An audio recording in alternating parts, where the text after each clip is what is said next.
함께 가는 교회 5월 17일 주일 예배를 시작하겠습니다. 다 같이 이런 교회 되게 하소서 찬양하겠습니다.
사도신경으로 신앙 고백하겠습니다.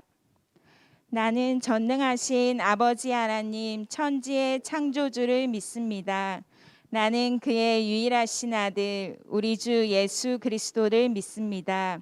그는 성령으로 잉태되어 동정녀 마리아에게서 나시고 본디오 빌라도에게 고난을 받아 십자가에 못 박혀 죽으시고 장사된 지 사흘 만에 죽은 자 가운데서 다시 살아나셨으며 하늘에 오르시어 전능하신 아버지 하나님 우편에 앉아 계시다가 거기로부터 살아있는 자와 죽은 자를 심판하러 오십니다. 나는 성령을 믿으며 거룩한 공교회와 성도의 교제와 죄를 용서받는 것과 몸의 부활과 영생을 믿습니다. 아멘. 다 같이 찬송가 86장 내가 참 의지하는 예수 찬양하겠습니다. 내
목사님께서 대표 기도하시겠습니다.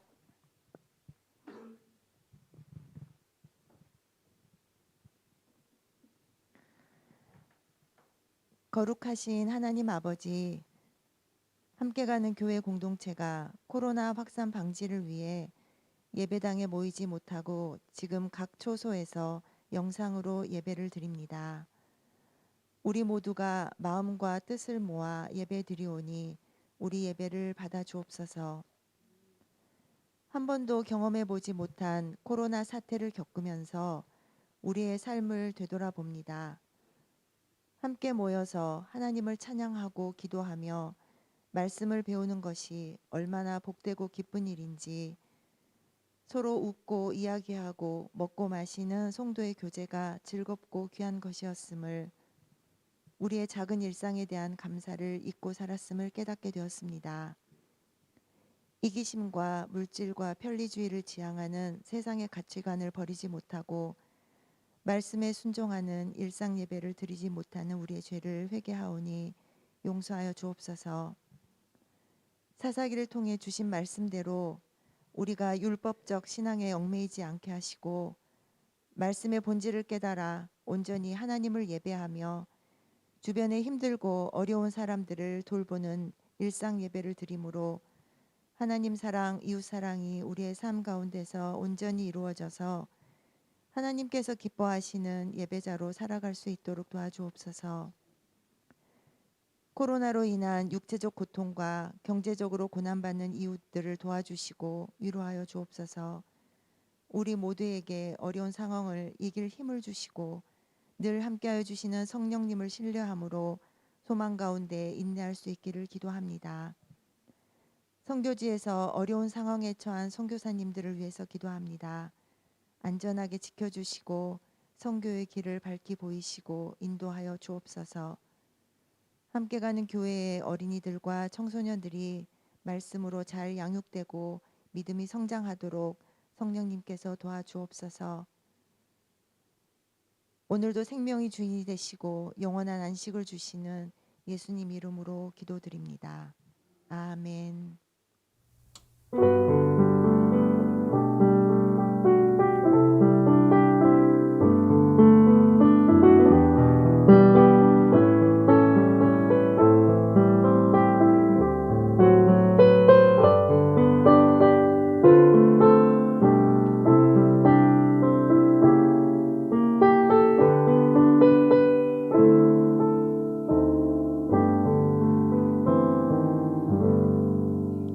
예, 같이 하나님 말씀 읽도록 하겠습니다. 사사기 20장 1절부터 11절까지 말씀입니다.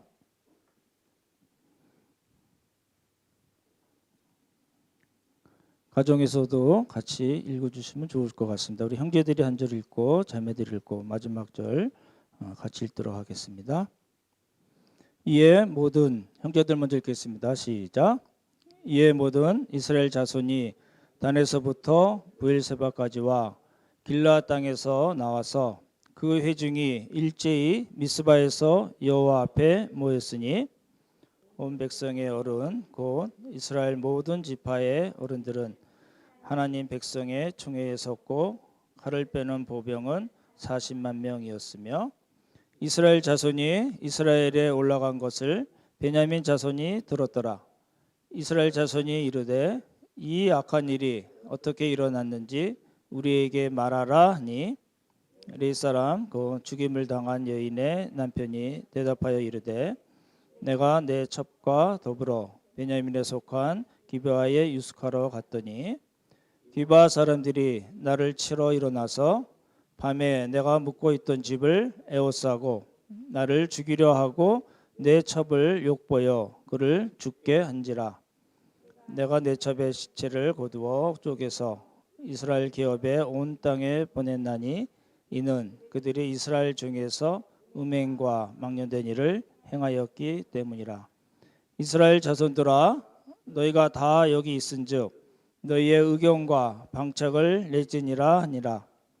모든 백성이 일제히 일어나 이르되 우리가 한 사람도 자기 장막으로 돌아가지 말며 한 사람도 자기 집으로 들어가지 말고 우리가 이제 기브아 사람에게 이렇게 행하리니 곧 제비를 뽑아서 그들을 치되 우리가 이스라엘 모든 지파 중에서 100명의 10명, 1000명의 100명, 10,000명의 1000명을 뽑아 그 백성을 위하여 양식을 준비하고 그들에게 베냐민의 기브아에 가서 그 무리가 이스라엘 중에서 망령된 일을 행한 대로 징계하게 하리라 하니라.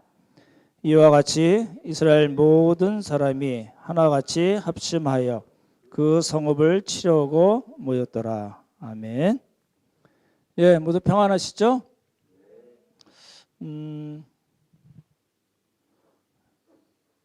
여러 가지 방식으로 저희가 하나님께 예배를 드리고 있습니다. 이 시간 저희가 이제 다른 공간에 있지만 한 마음으로 한 시간에 하나님께 예배 잘 드리셨으면 좋을 것 같습니다. 저희가 있는 곳은 우리 권상기 장로님 사무실에 있는 성도와 신학 아카데미라는 그런 장소고요. 우리 MR은 우리 서인 집사님께서 보내주셨고 또 노성호 집사님 장로님께서 이렇게 기술적인 거를 다 잘 준비해 주셔서 저희가 이렇게 실시간으로 예배를 드릴 수가 있습니다.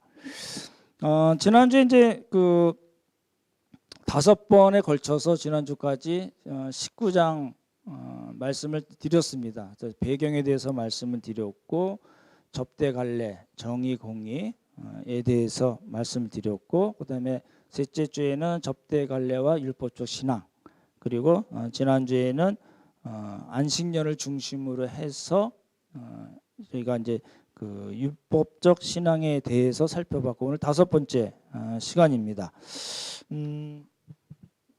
이제 오늘과 다음 주 2번을 저희가 이렇게 실시간으로 예배를 같이 드리고 5월 마지막 주이죠. 31일 주일에는 다시 또 함께 모여서 예배를 드리도록 그렇게 하겠습니다.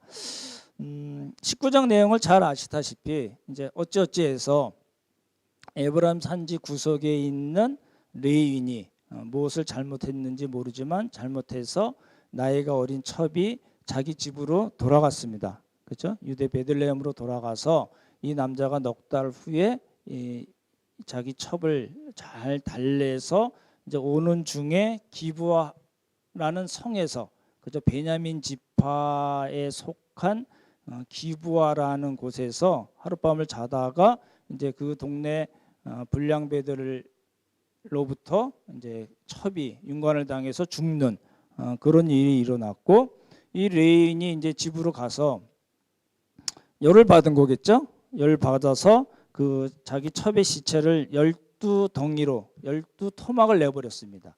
12토막을 내서 이스라엘 모든 지파에게 보내서 이제 그것 때문에 이제 상상도 못할 큰 일이 이제 20장, 21장에 이제 벌어진 겁니다.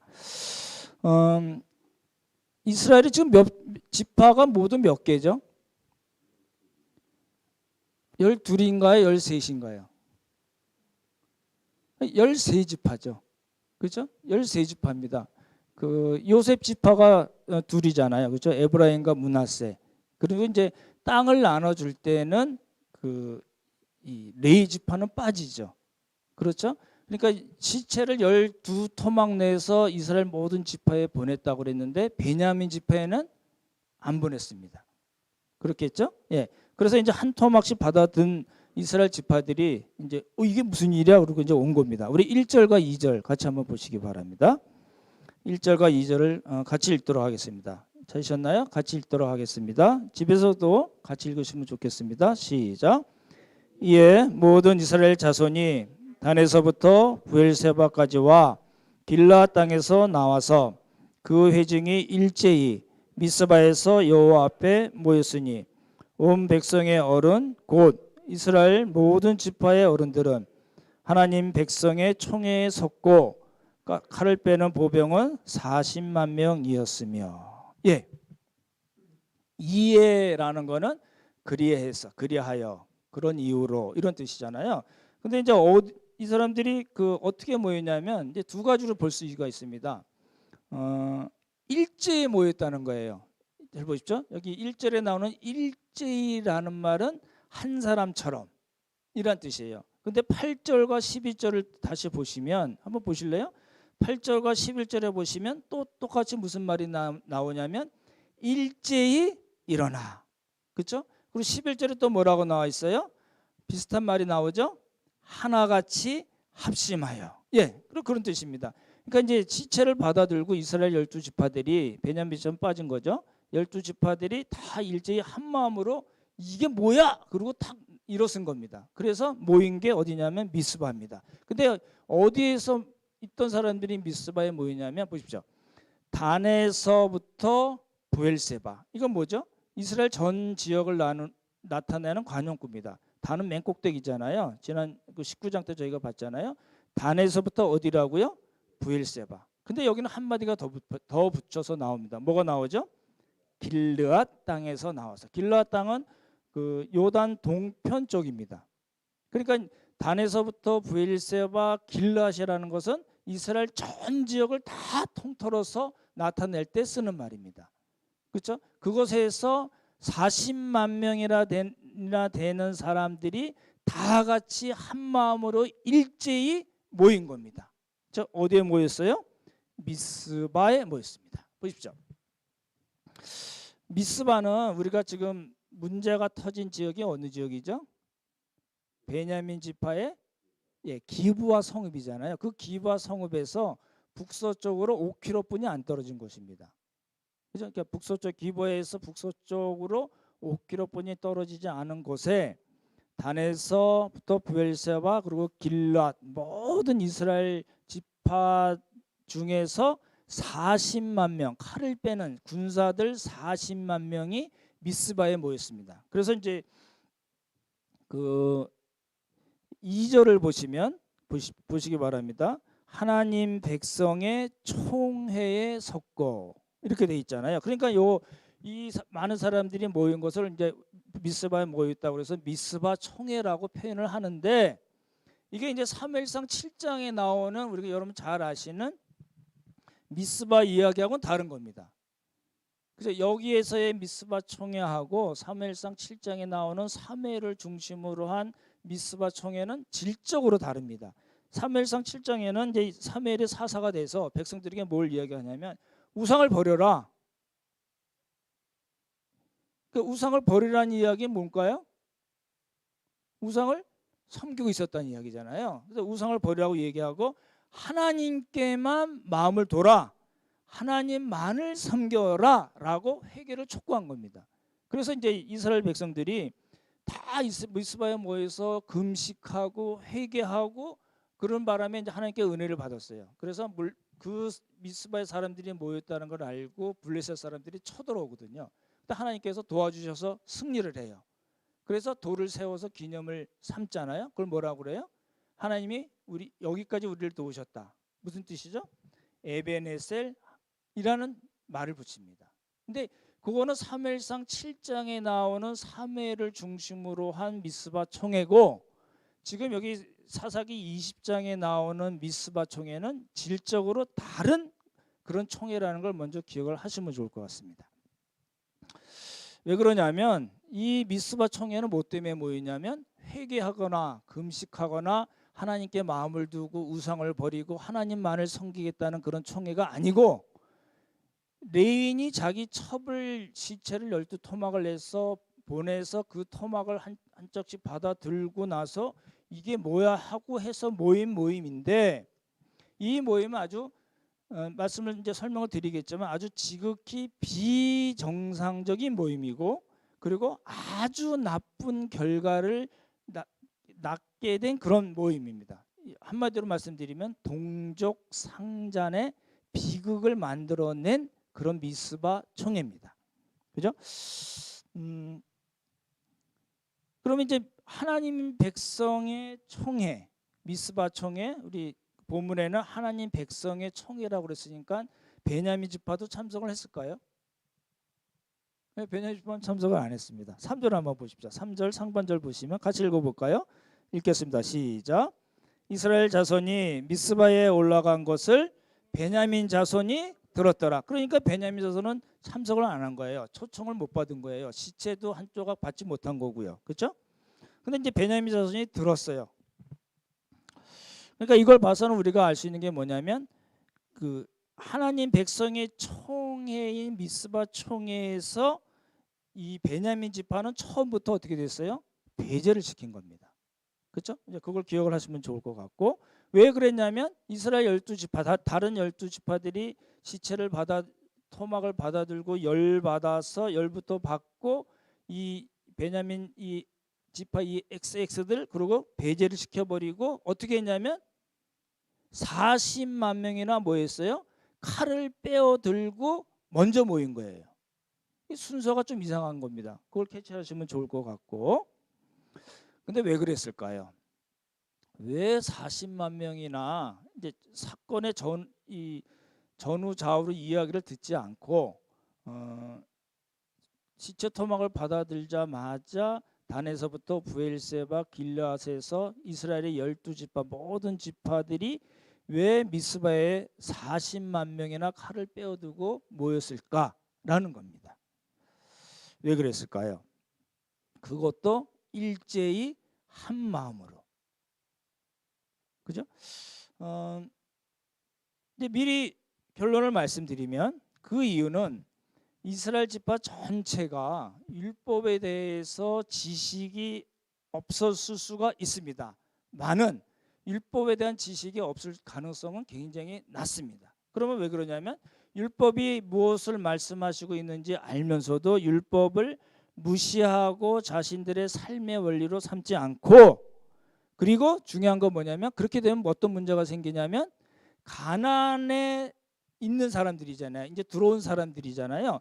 가나안에서 있는 그 가나안을 지배하고 있는 삶의 원리에 이미 동화가 됐고 그 가치관을 받아들였기 때문에 이렇게 모인 것이다라는 겁니다. 이제 결론을 미리 말씀드린 거거든요. 그럼 보십시오.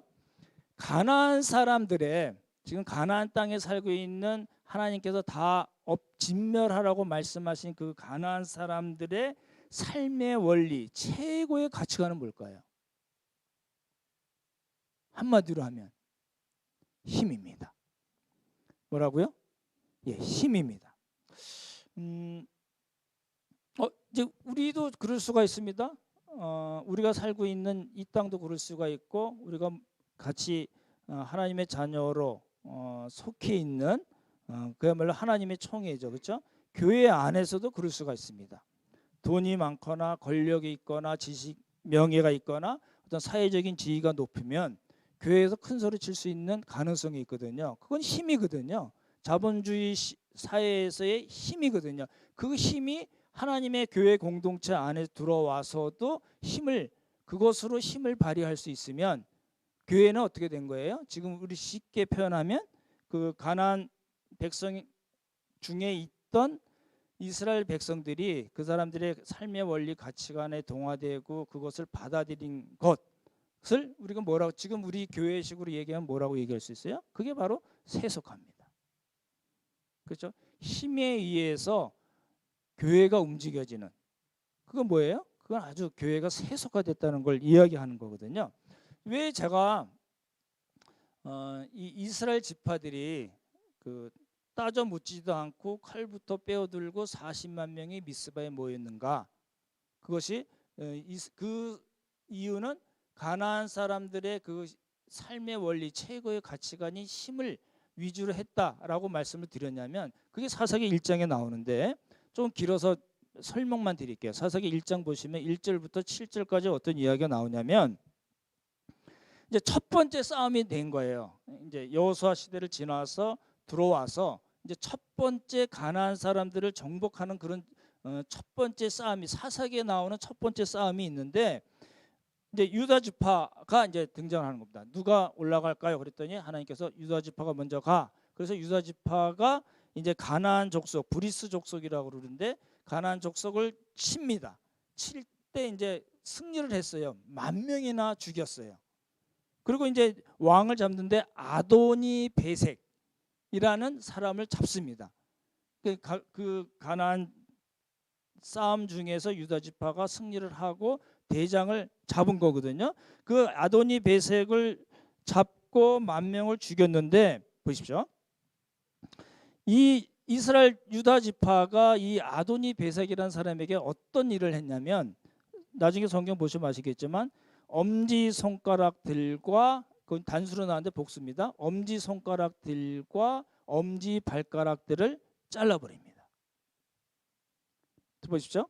엄지 손가락을 양쪽을 다 자르면 무기를 잡을 수가 있을까요? 없죠. 그러니까 무력화시킨다는 거고, 그리고 엄지 발가락을 양쪽을 다 잘라버리면 제대로 뛸 수가 있을까요? 예, 보통 엄지 발가락이 한 80%를 운동할 때 쓴다고 그러거든요. 그러니까 쩔뚝쩔뚝 걸을 수밖에 없죠. 완전히 무력화시킨 건데, 문제는 뭐냐면 거기서 그치지 않고 잘랐기 때문에 감염이 돼서 이 사람이 나중에 죽습니다.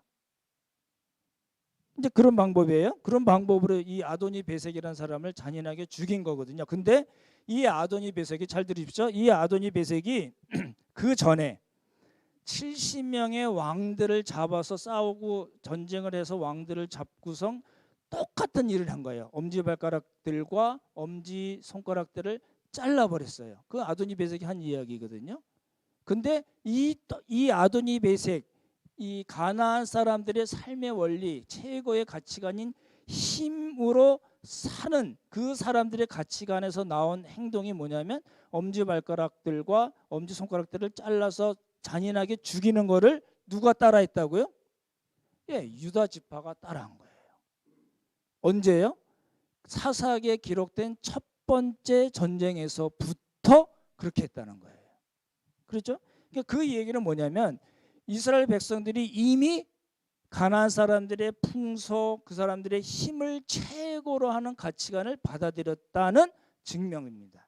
그게 하나님이 도우셔서 10,000명을 죽였다, 여기에 포인트가 있지 않고 이미 이 사람들은 그럼에도 불구하고 가나안 사람들의 풍습과 그 사람들의 힘을 최고로 하는 그 가치관을 이미 받아들여서 적장을 잡아서 그렇게 그 사람들과 동일하게 그렇게 죽여버렸다라는 이야기입니다. 그게 이제 사사기 1장 1절부터 7절까지 나오는 이야기거든요. 그렇다면 이미 이렇게 가나안 사람들의 그 문화와 가치관에 동화가 되고 그 가치관을 받아들인 이스라엘이기 때문에, 잘 들으십시오. 기브아에서 이런 일이 생기자마자 묻지도 않고 따지지도 않고 뭐 했다고요? 예, 칼부터 빼들고 너 죽었어 하고 몇 명이 왔어요? 40만 명이 단에서부터 브엘세바와 길랄에서 다 모여들었다라는 이야기입니다.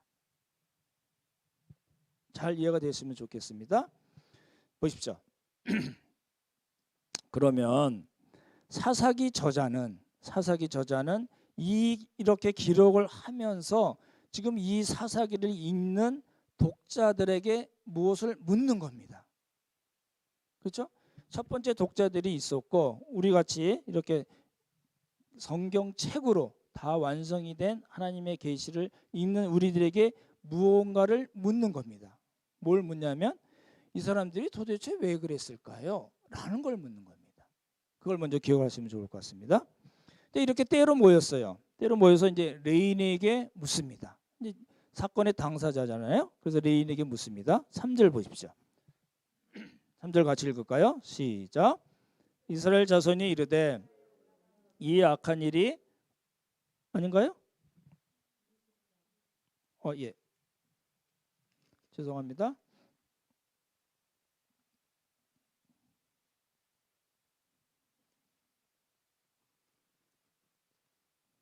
이럴 때 NG 그려야 되는데. 제가 읽어드릴게요.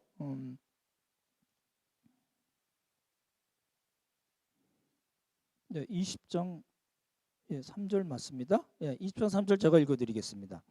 이스라엘 자손이 미스바에 올라간 것을 베냐민 자손이 들었더라. 이스라엘 자손이 이르되 이 악한 일이 어떻게 일어났는지 우리에게 말하라 하니, 누가 대답을 해요? 레이 사람 곧 죽임을 당한 여인의 남편이, 이렇게 되잖아요. 그러니까 이 이스라엘 지파가 모여서 이 레인에게 이게 도대체 어떻게 된 거야라고 묻는 거는 일종의 이제 나름 이렇게 절차를 밟는 겁니다. 그런데 이 레인이 이제 길게 자기 변호를 합니다. 뭐라고 얘기를 하냐면 4절에 보시면 내가 내 첩과 더불어 베냐민에 속한 기브아에 유숙하러 갔더니 기브아 사람들이 나를 치러 일어나서 밤에 내가 묵고 있던 집을 에워싸고 나를 죽이려 하고 내 첩을 욕보여 그를 죽게 한지라.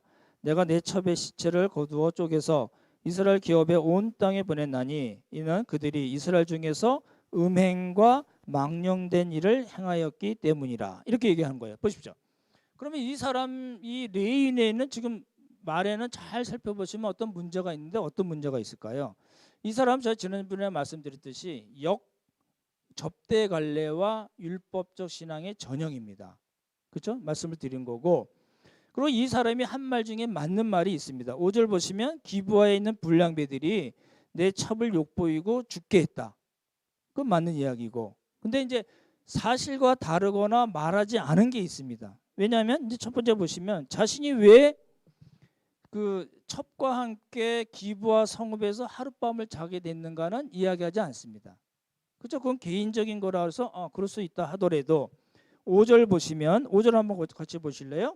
5절 보시면 무슨 이야기가 나오냐면 기브아 사람들이 나를 죽이려 했다라는 말이 나오죠. 야, 죽이려 했나요?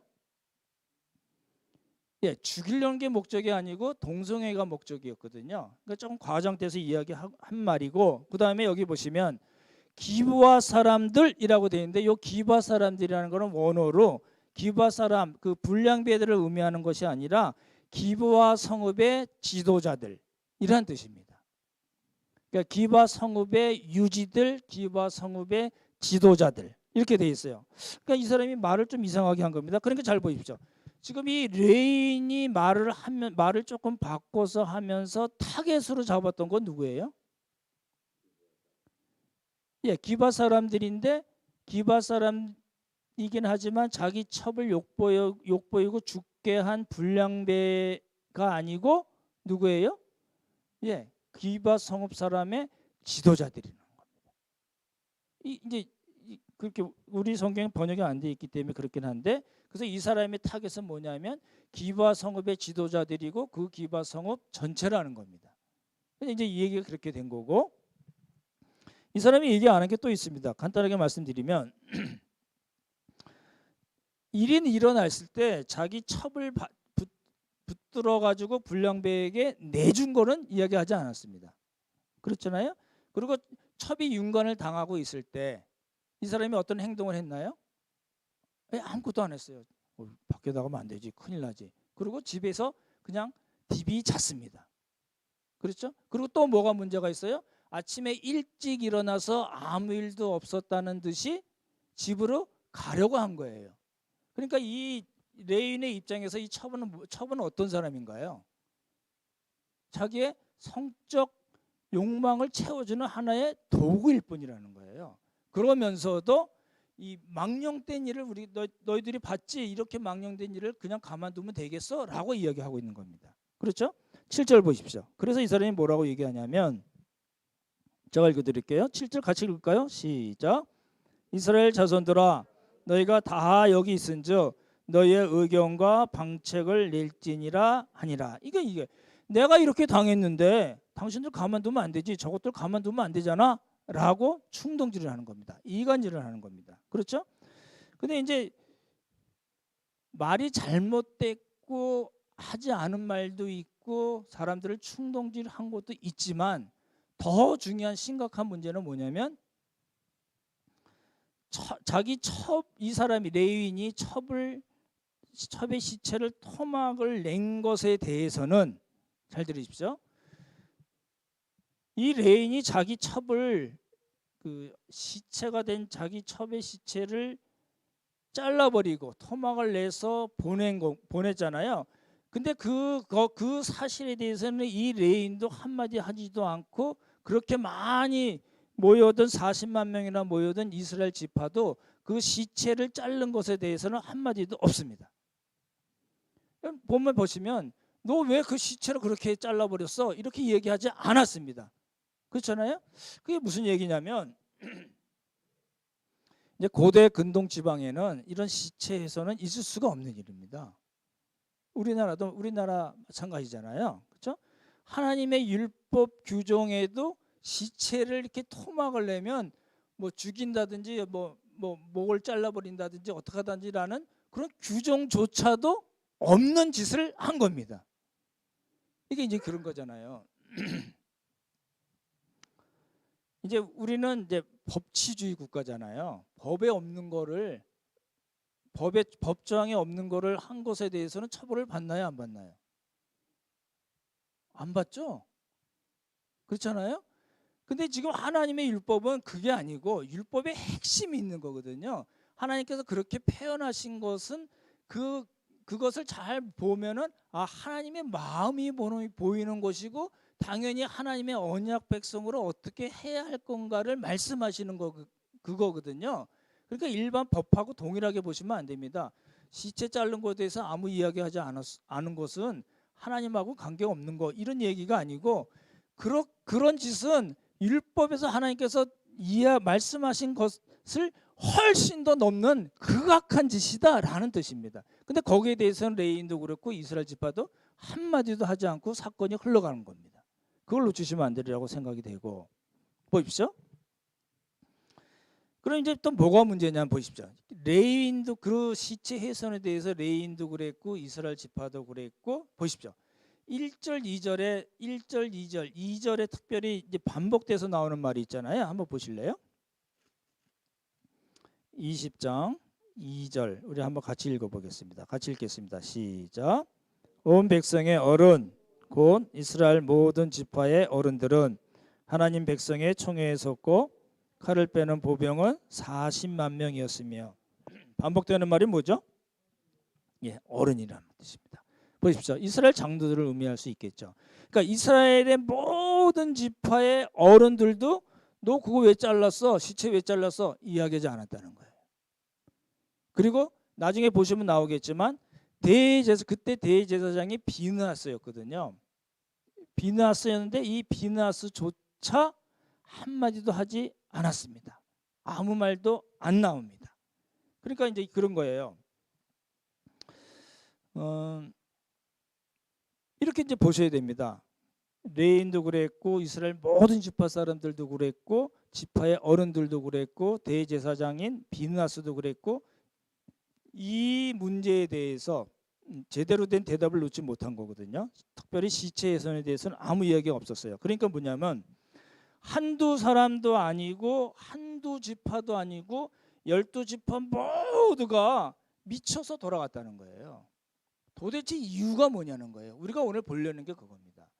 이 사람들이 이렇게 미쳐 돌아간 이유가 뭐냐. 한 사람도 제대로 된 이야기를 한 일이 없었는데 이 많은 사람들이 40만 명이 칼을 빼어들고 나중에 다 죽이는 일들이 벌어지잖아요. 이렇게 미쳐 돌아간 이유가 도대체 뭐냐. 보십시오. 그 두 가지입니다. 율법을 무시했고 또 한 가지는 이성과 상식이 없었던 겁니다. 다시요. 율법 우리가 잘 아는 이야기고 이성과 상식을 오늘날 한국교회 기독교는 사실 별로 중요하게 생각하지 않습니다만 안 됩니다. 이성과 상식이 너무나 중요하거든요. 이제 여러분 이제 뭐 PD 수첩이나 뭐 이런 거 보면 못된 목사들이 아주 극악한 짓을 벌이잖아요. 근데 교회가 나서서 장로들이 나서서 그걸 커버를 해줘요. 아니 이제 안 믿는 분들이 봐도 너무나 명백하게 잘못이고 저거 감옥에 쳐내야 될 일이라 하더라도 뭐 장로들이 나서서 우리 교회에는 우리 4,500명 우리 성도들과 장로들은 이러면서 이제 얘기를 다 못된 목사들 커버를 해주는 거예요. 이거는 율법의 문제를 떠나서 이성과 상식이 안 맞는 일이거든요. 이 사람들이 지금 그 짓을 하고 있다는 겁니다. 그렇잖아요? 그러니까 교회법이 상식 이하의 그런 규정들이 많아요. 그러니까 그 상식 이하의 규정들만 벗어나면 교회법에서는 안 걸려요. 그러니까 교단에서 목사를 치리할 방법이 없습니다. 그러니까 이성과 상식이 안 통하는, 그렇죠? 너무나 신앙은 좋고 믿음이 좋은 것 같은데 이성과 상식이 통하지 않는, 그거는 그렇기 때문에 지금 한국교회를 가르쳐서 사사시대와 같다고 자꾸 이야기하는 이유가 거기에 있습니다. 그렇잖아요. 그건 이제 이스라엘 온 지파 이야기고, 두 번째로 우리가 봐야 될 건 베냐민 지파, 그 당사자인 베냐민 지파는 어떻게 했을까라는 겁니다. 우리 12절과 12절부터 14절까지 한번 읽어보겠습니다. 12절부터 14절, 집에 계신 분들도 성경을 펴시고 같이 읽었으면 좋겠습니다. 같이 읽겠습니다. 시작. 이스라엘 지파들이 베냐민 온 지파에 사람들을 보내어 두루 다니며 이르기를 너희 중에서 생긴 이 악행이 어찌 됨이냐.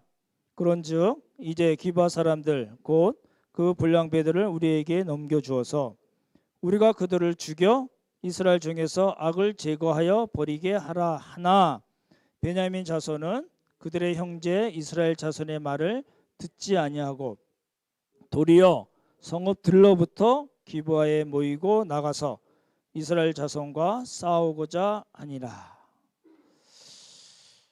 이 말을 안 들었다는 거예요. 근데 왜 그랬을까요? 보십시오.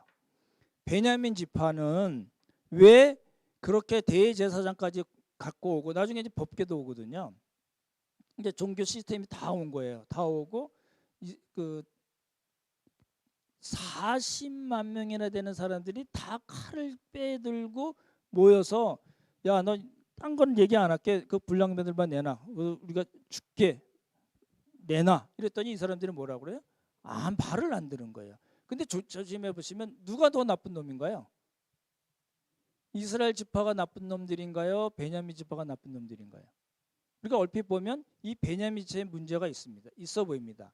근데 베냐민 지파는 나름대로 이유가 있었어요. 그 이제 숨겨진 진실을 우리가 찾아야 됩니다. 왜 불량배들을 내어주면 간단히 해결될 문제인데 왜 안 내어줬을까라는 겁니다. 그 13절에 보면 그의 형제 이스라엘 자손의 말을 듣지 아니하고라는 거는 원문대로 보면은 결코라는 말이 나옵니다. 이게 아주 강한 부정어를 나타내는 로라는 게 제가 몇 번 말씀드렸잖아요. 로암미 뭐 이럴 때 나온 거잖아요. 그 로라는 말이 나와요. 결단코 내어주지 않았다는 거예요. 말을 안 들었다는 거예요. 왜 그랬을까요? 그런 겁니다. 보십시오. 40만 명이나 되는 그 이스라엘 다른 자기 형제 지파들이 칼부터 빼어들고 죽이겠다고 달려드는 걸 보고 베냐민 지파가 뭐라고 얘기했냐면, 뭐라고 생각했냐면, 이건 뭐야? 이렇게 생각한 거예요. 성경을 좀 입체적으로 읽으시면 좋을 것 같아요. 자신들은 빼놓고 이제 조금 표현이 조금 격하게 말씀드릴게요. 베냐민 지파 입장에서는 미스바 총회라고 하나님 백성의 총회라고 모였는데 그 미스바 총회에는 자기들은 쏙 빼놓고 지들끼리 미스바에 총회한다고 모여서 이런저런 결정을 하고 40만 명이 칼을 빼들고 와가지고 한 마음으로 그 불량배들 내놔 우리가 죽여버리겠어 라고 이야기하는 걸 보고 베냐민 지파는 어떤 생각을 한 거냐면 니들이 무슨 자격이 있어서 그래? 라는 거예요. 그죠? 그러는 니들은 우리보다 더 나은 게 있어? 도찐개찐 아니야? 이런 얘기예요. 아시죠? 도찐개찐 아시죠? 해본 지 오래돼서 그런 거예요. 니들이 우리 왕이야? 뭔데 우리 보고 이러라 저러라 해? 라는 겁니다. 베냐민 지파가 왜 그런 반응을 보였는지 우리가 생각을 해봐야 돼요. 보십시오. 이스라엘은 원래 지파 동맹이라고 그래요. 12개의 지파가 하나가 돼서 나라를 이룬 거예요. 그러니까 이 지파 동맹은 어떤 문제가 생길 수가 있냐면 언제든지 깨질 수가 있어요. 그게 이제 분열 왕국이 그래서 깨진 거거든요. 이제 북쪽 사람들 10지파 여로보암으로 중심한 10지파가 다윗하고 우리하고 무슨 관계 있어? 하고 깨진 거예요. 그러니까 여기서도 그럴 가능성이 있는 거거든요. 그러니까 이제 이 베냐민 지파의 대사가 나와 있진 않긴 하지만 우리가 충분히 이 20장, 21장 이야기를 보면 베냐민 지파의 마음을 우리가 읽을 수가 있습니다. 아니 니들은 그렇게 하면서 우리 보고 뭐라 그래? 뭐 묻은 개가 뭐 묻은 개 나무라네? 이런 식입니다. 그래서 절대적으로 군사의 숫자가 10세 있었지만 베냐민 지파가 니들이 그래 한번 해봐 이렇게 얘기가 돼서 동족 상잔의 비극을 난 겁니다. 그죠? 그러니까 이런 베냐민 지파의 태도를 통해서 우리가 뭘 캐치할 수 있냐면 당시 이스라엘 사람들이 아까 말씀드렸지만 아도니베색 말씀드렸지만 이스라엘 사람들의 그 삶의 기준이 율법이 아니었다. 그 사람들은 그 율법을 자신들에게 주신 하나님을 제대로 마음으로 섬기고 있지 않았다라는 겁니다. 얼마나 부정과 불법이 판을 쳤길래 목숨이 까딱하면 자기들이 다 싸그리 죽을 수밖에 없는 그런 상황에서도 니들이 우리보다 나은 게 뭐야? 도찐개찐 아니야? 니들이 우리 왕이야? 라고 베냐민 지파가 달려들 수밖에 없었던 당시 영적 상황이 있었다는 겁니다. 그런데 문제가 생겼을 때 판단하고 해결할 만한 그런 기준도 없었고 그런 지식도 없었고 그런 지혜도 없었고 그것을 잘 컨트롤할 수 있을 만한 지파의 어른들도 없었다는 겁니다. 그러니까 말씀드렸던 대로 오죽하면 그 빈야스 이야기는 민수기 아주 중요하게 나오거든요. 그 연병 때문에 이스라엘 백성들이 막 죽어갈 때 빈야스가 창으로 그 이 두 커플이 한 커플을 그냥 창으로 배를 찔러 죽임으로써 그 연병이 그쳤거든요. 그 다음에 이제 그 비느하스가 대제사장을 하게 된 거거든요. 근데 그랬던 비느하스도 아무런 힘을 쓰지 못할 그런 상황에 이스라엘이 있었다는 거예요.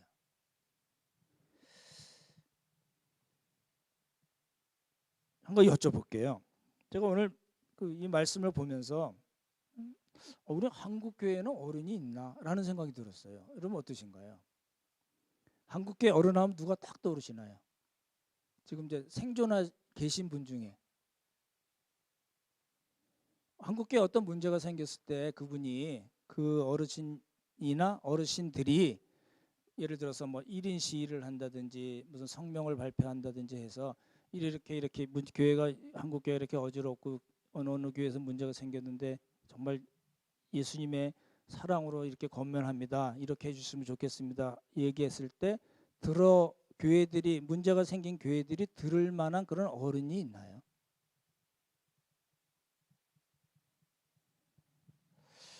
이제 교수들도 그렇고 총회장 했던 사람, 총회장 한구 있는 사람들도 그렇고 감리교회에는 감독도 그렇고 감독을 했던 사람도 그렇고 그런 사람들이 와서 이렇게 정말 하나님의 말씀에 근거해서 예수 그리스도의 사랑으로 당신들을 권면합니다라고 들을 만한 그런 어른들이 있냐는 거예요. 굉장히 드물 거라고 생각이 됩니다.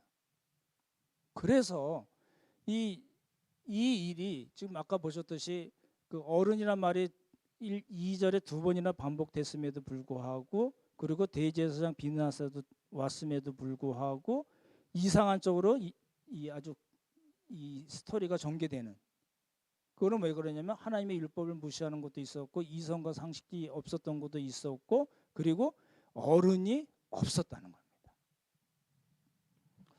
그래서 이제 이 일로 우리가 알 수 있는 건 뭐냐면 이제 마찬가지예요. 17, 18장에 나온 미가 사건과 마찬가지로 잘 보십시오. 미가 한 사람 그리고 미가의 가정 그리고 짝퉁 제사장 요나단 그렇죠? 그리고 단 지파까지 하나님을 왕으로 모시지 않고 율법대로 살지 않았습니다. 근데 똑같이 19장, 20장, 21장에서 나오는 거기에 나오는 첩을 얻은 레위인 그리고 베냐민 지파의 사람들 그렇죠? 그리고 다른 모든 12지파의 이스라엘 지파 그리고 어른들 대제사장 비느하스까지 모든 사람들이 다 하나님을 왕으로 모시지 않고 하나님의 율법대로 살지 않고 자기 마음대로 자기가 옳다고 생각한 대로 살아버렸다는 겁니다. 그렇잖아요. 그래서 사사기 저자가 이 토막 사건을 소개하면서 뭐라고 얘기했냐면 19장, 20장, 21장이잖아요. 처음에 나오면서 19장 1절에서 뭐라고 얘기했냐면 그때에는 왕이 없었습니다 라고 이야기하고 이 사건을 다 이야기하고 나서 21장 25절 맨 마지막에 뭐라고 또 얘기하냐면 그때는 왕이 없었으므로 사람들이 자기 속에 오른 대로 마음대로 행했습니다. 그래서 이렇게 무시무시한 일들이 일어났습니다 라고 이야기하는 겁니다. 그러니까 오늘 말씀의 초점은 뭐예요? 왕입니다. 왕이 없다는 거는 사사시대니까 당연히 왕이 없죠. 근데 왕이 없다고 얘기한 거는 모든 삶의 명백한 기준인 하나님의 율법이 무시됐다. 그리고 우리의 삶의 크리스찬들의, 우리 식으로 얘기하면 크리스찬들의 삶의 영역의 최고의 가치, 그리고 유일한 가이드라인인 하나님의 말씀대로 살지 않았기 때문에 그런 일이 일어났다라는 뜻입니다. 그렇죠? 마지막으로 우리가 살펴봐야 될 게 있습니다. 왕이 없었으므로 그러면 그래서 어떤 일이 일어났을까요? 한마디로 하면요, 20장 21절에 보면 죽는 이야기가 많이 나옵니다. 그렇잖아요? 그래서 제가 오늘 계산을 해봤어요. 3번을 싸웁니다. 이스라엘 지파와 베냐민 지파 3번을 싸우는데 1차 때는 이스라엘이 져요. 1, 2차 때는 이스라엘이 져요. 근데 이제 1차 때 22,000명이 죽고 2차 때 18,000명이 죽어요. 근데 3차 때 베냐민 지파가 26,700명이 참전을 했는데 600명만 살아남고 26,100명이 죽어요. 그럼 몇 명이 죽은 거죠? 예, 계산해 보시면 나오잖아요. 66,100명. 뭐 이스라엘 지파 30명 더 죽었으니까 더 플러스 할 수 있겠지만, 그러면 대충 따져서 요 사건으로 죽은 사람들이 전부 몇 명이라고요? 몇 명이에요? 66,000명이나 돼요. 많은가요? 적은가요? 되게 많은 겁니다. 그렇죠? 무지개 많은 겁니다. 근데요, 문제는 뭐냐면 요 66,000명만 죽고 말았을까요? 그렇지 않다는 거예요.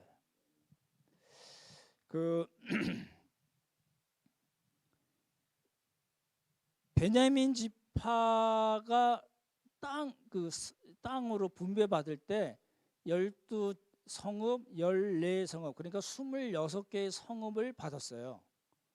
26개의 성읍을 받고 그때 근처에 있는 촌락들도 받았거든요. 그러니까 성읍만 따져도 26개예요. 다 정복한 상태는 아니지만. 근데 이제 민수기 보시면 출애굽할 때 2번 인구 조사를 하잖아요. 2번째 인구 조사할 때 이 베냐민 지파 사람이 몇 명이었냐면 45,600명이에요. 복잡하지만 4만 명이 넘었어요. 그럼 보십시오. 이 20살 넘은 사람만 센 거거든요. 그러니까 이 베냐민 지파가 전부 몇 명 정도 됐을까요? 45,600명이니까 베냐민 지파 전체로 따지면 베냐민 지파가 몇 명 정도 될까요? 그러니까 이제 곱하기 4 정도만, 적게 잡아서 4 정도만 해도 저 계산해 봤더니 18만 명 정도가 되는데, 문제는 뭐냐면 이 싸움으로 1, 2, 3차 싸움, 특별히 3차 싸움 때 26,100명이 죽고 나서 이스라엘 지파가 어떤 짓을 했냐면 베냐민 지파의 모든 성읍을 다니면서 싸그리 다 죽여버린 거예요. 가축도 죽여버렸어요. 성읍도 다 불태워버렸어요. 그러면 몇 명이 죽었다는 이야기예요? 이 싸움으로 이스라엘 지파가 4만 명, 1, 2차 때 4만 명 죽고, 그리고 3차 때 베냐민한테 이기고 베냐민 지파의 모든 성읍을 다니면서 싸그리 다 죽였으니까 죽은 사람들이 몇 명이란 소리예요? 그러니까 18만 다 죽었다고 치고 600명만 빼고, 베냐민 지파 남자 600명만 남고 다 없습니다. 싸그리 없습니다. 여자도 없고 아이들도 없고 아무도 없습니다. 그러니까 이제 이스라엘 지파 4만 명이니까 거의 20만 명이 넘는 거잖아요.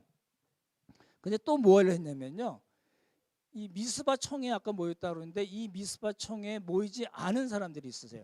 요단 동편 길랏에 있는 야베스 길랏이라는 곳에서 사람들이 안 왔어요. 근데 이 사람들이 뭘 했냐면 미스바 청에서 모이지 않았으면 죽어. 그래가지고 누굴 12,000명, 가장 용맹한, 가장 용감한 큰 용사라고 표현이 되어 있는데, 큰 용사를 12,000명을 야베스 길랏에 보내서 어떻게 했어요?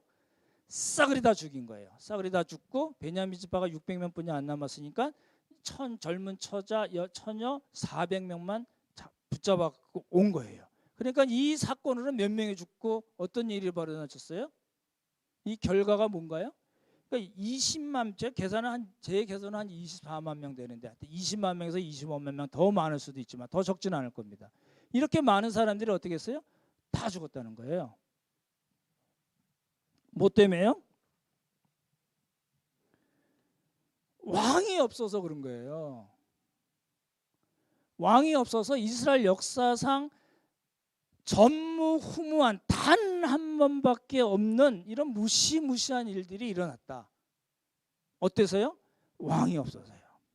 그러니까 이렇게 이제 황당한 사건이 우리들에게 주는 메시지가 뭔가를 봐야 된다는 겁니다. 뭘까요? 우리들에게 이 무시무시한 사건이 우리들에게 주는 메시지가 뭔가요? 결국은 왕이 누구냐는 거예요. 그렇죠? 생각해 보십시오. 이건 그때 이야기예요. 지금 이 시대를 살고 있는 우리 입장에서는 왕이 누구냐를 깊이 생각해 봐야 됩니다. 우리가 삶의 방향을 정할 때 나는 정말 인생을 어떻게 살아야지 잘 사는 건가? 그죠? 점점점 나이 먹어가면서 내가 알고 있던 지인들이 죽는 걸 보면서 나는 정말 어떻게 살아야 되는가를 생각하게 되잖아요. 우리가 어떻게 살아야 되는가 할 때 그 결정의 기준, 그렇죠? 그리고 우리가 수없이 많은 문제를 당하는데 그 무엇을 기준으로 해서 그때마다 어떤 결정을 내려야 될 건가? 그렇잖아요.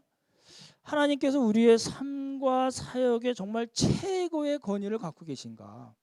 우리 가정은 정말 그런가? 우리 함께 가는 교회의 최고의 권위는 정말 말씀에 있고 하나님의 뜻에 있고 성령님의 역사심에 있는가? 우리를 살펴봐야 된다는 겁니다. 만약에 그것이 없으면 지금같이 우리가 본 본문 같이 사람이 죽어나가는 일은 없겠지만 우리의 영적 삶의 영적 생활이 정말 피폐해질 수밖에 없다는 겁니다. 겉으로 보기에는 멀쩡해요. 잘 먹고 잘 살아요. 하지만 영적으로 하나님의 눈으로 봤을 때는 정말 피폐해질 수밖에 없다라는 겁니다. 어떻게 하면요? 하나님을 왕으로 모시지 않는다면. 오늘 말씀을 마치겠습니다. 여러분의 삶 속의 삶의 주인이 하나님이 되시고 하나님의 말씀만이 우리 삶의 유일한 기준이 되기를 예수님의 이름으로 축원합니다. 같이 기도하겠습니다. 하나님 아버지 감사합니다. 저희가 여러 가지 어려운 형편이 있긴 하지만 우리 있는 곳에서 하나님을 정말 예배할 수 있게 도와주시고 또 무엇보다도 우리의 삶과 사역이 우리 가정과 개인과 교회의 모든 삶의 기준이 하나님이 되게 하시고 하나님의 말씀이 되게 하시고 하나님을 우리의 왕으로 모시고 사는 우리 모두가 될 수 있도록 복을 허락하여 주시옵소서. 아버지 네 감사드리오며 귀하신 예수님의 이름 받들어 기도드렸사옵나이다. 아멘. 우리 예수 우리 왕이여 찬양하겠습니다.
공동체 기도로 예배를 마치겠습니다.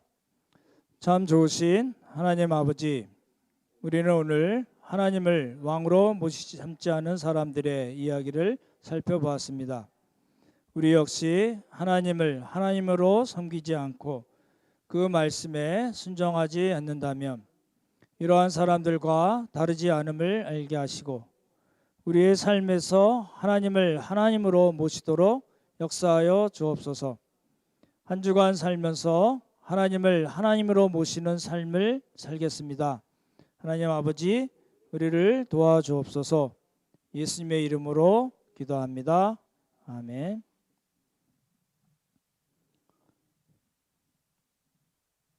우리 주 예수 그리스도의 은혜와 하나님 아버지의 극진하신 사랑과 성령님의 교제하심이 하나님을 우리의 왕으로 삼겠다고 다짐하는 함께 가는 교회 모든 형제 자매들 머리 위에 지금부터 영원토록 함께 하기를 축원합니다. 아멘.